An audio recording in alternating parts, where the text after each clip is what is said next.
Their fight at UFC 205 settled nothing. This contest has been judged a majority draw. Did you think you won the fight when we stopped? I did. I thought I won 3 of the 5 rounds. Look at that spinning back kick. So you thought that you got nearly knocked unconscious. Oh, he hurt him again! Goodness! Nearly choked out. Full in! Is this it? Oh man, that is so tight. He's gonna tap. I pointed you, man. What you talking about? So we fighting or we pointing each other? It's still a fight. It's a game, baby. You know how to play the game. Now, Tyron Woodley and Stephen Thompson will run it back for the welterweight gold. He thinks I'm entitled that I begged for this fight. I was given the contract. I signed it, didn't ask for anything, didn't renegotiate, just signed it and sent it back. I'm faster, I'm stronger, I punch harder, I'm a better wrestler, I'm a better grappler. I'm going the extra mile just to silence the haters and really put the nail in the coffin. There's just some shitty stuff that you had to go through. This happens in the fight game. No disrespect to the UFC or to Khabib. Everything happens for a reason. This is a fighter sport, man. So I want every single one of you to give love for the UFC and give love to Khabib. And I really want you guys to buy this pay-per-view because the rest of the f***ing card is amazing. Promoted into the co-main event slot is the grooviest SOB there is, Lando Venata. Spin. Wheel kick KO by Lando. It's all over. As he does battle with devastating Swedish striker David Tamer. Oh, big left hand. Like the second knockdown fight for David Tamer.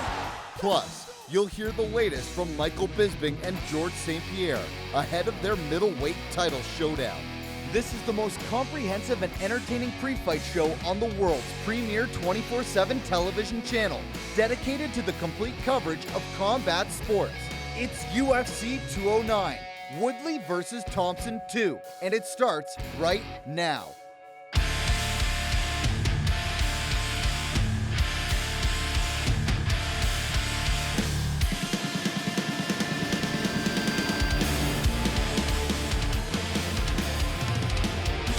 Hello and welcome to Fight News Now Live. I am John Pollock alongside Cody Saptic. For the next hour, we will be previewing UFC 209 and hearing from John Ramdine and Robin Black down in Las Vegas. Big interviews over the next hour, including UFC President Dana White, Michael Bisping, George St. Pierre, as well as our headliners, Tyron Woodley and Stephen Thompson, who are alone in this main event. No one to share the spotlight with because Tony Ferguson and Khabib Nurmagomedov is off. Yeah, absolutely. But if there's anything that we have learned from all the chaos of yesterday, it's that fighting is very much like the stock market, John, and both of these guys are in a unique position to raise their value infinite amounts. Your financial advisor would probably tell you the higher the risk, the higher the reward, and both these guys could cash out on some good value in their own careers here. That's a fantastic analogy you make, Cody. Our headliner is going to feature Tyron Woodley in a rematch with Stephen Wonderboy Thompson. It is going down from the T-Mobile Arena in Las Vegas, and we can take a look at the tail of the tape involving these two individuals. It will be Tyron Woodley,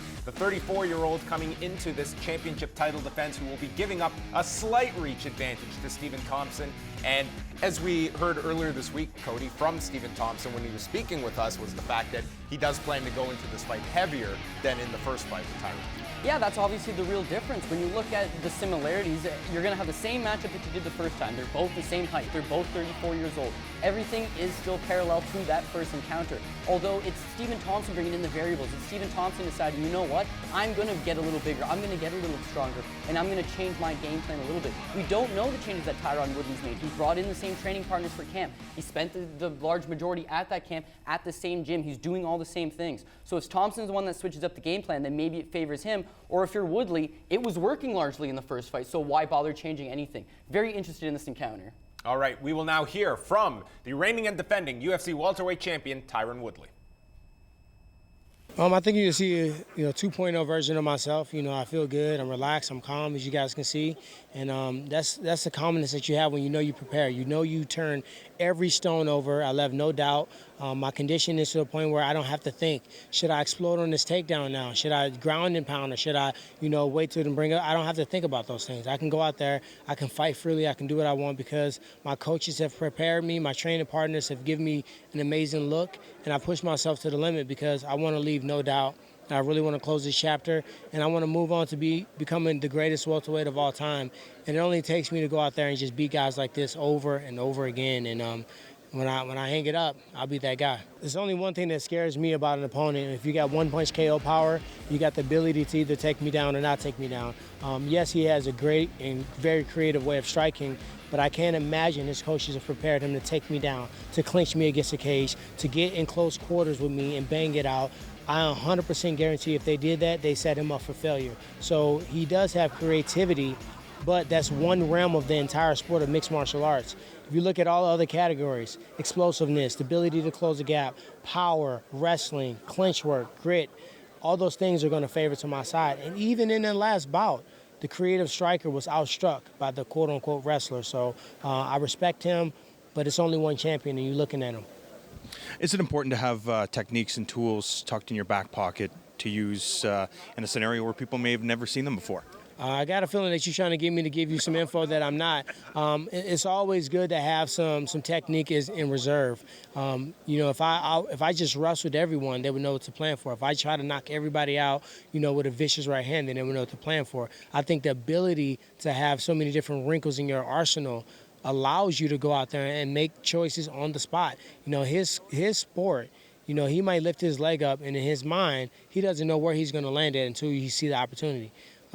That's very dangerous to fight. That's what I've been preparing for because, a point fighter, they chamber that leg, you show them where they're going to land it. And for me, knowing that, acknowledging that, putting myself and submerging myself in that type of background is going to give me the confidence that I need to walk forward, put him on the ground, and finish this thing once and for all.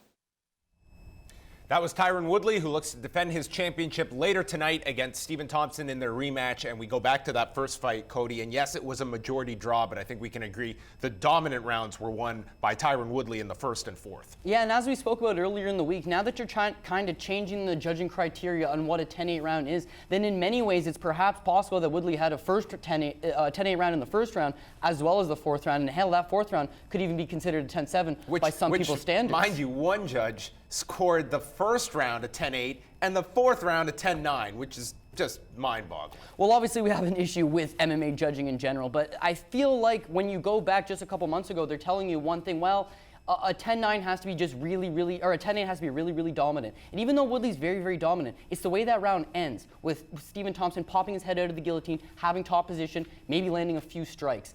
As the whole round, if you want to look at the whole round as it is, a round, then it's definitely Tyron Woodley's. But in some judges' favor, well, who ended up on top? That's just ridiculous. That should be taken out completely. And I think now that you're favoring more 10-8 rounds, they're just looking at pure damage and pure strikes landed, aggression, all that. And it definitely did favor Tyron Woodley. So as much as we like nice strikers, as much as we like guys that are innovating on the spot and they're free-flowing, sometimes that big right hand is all you need. We saw that versus Garbrandt versus Cruz, and we saw that in the first exchange versus Woodley and Thompson. So it's going to be very interesting if Wonderboy can avoid that. We heard from the champion, and now we will check in with the challenger, Stephen Thompson. I know what people are trying to do. They want to bring that negativity out. Sometimes I can mess with you out there. I've always been a positive guy, no matter what. I mean, I was smiling after the last fight, after getting punched in the head that many times. That's just who I am, We did go back. We started the last fight. Got with my coaches, as soon as we got back, we did. But yeah, I still thought I won the second, third, and the fifth round. But you know what? It is what it is. We're going to be fighting again tomorrow night, and we're going to put on a show. How do you feel that you're a better fighter after dealing with 25 minutes with Tyron Woodley and the ups and downs? I would imagine that you're a better fighter and a better man because of it. Oh, definitely, man. It told not just to myself, but to the world, if you step out there with Stephen Wonderboy Thompson, you're in for a hell of a night. I mean, there's no giving up.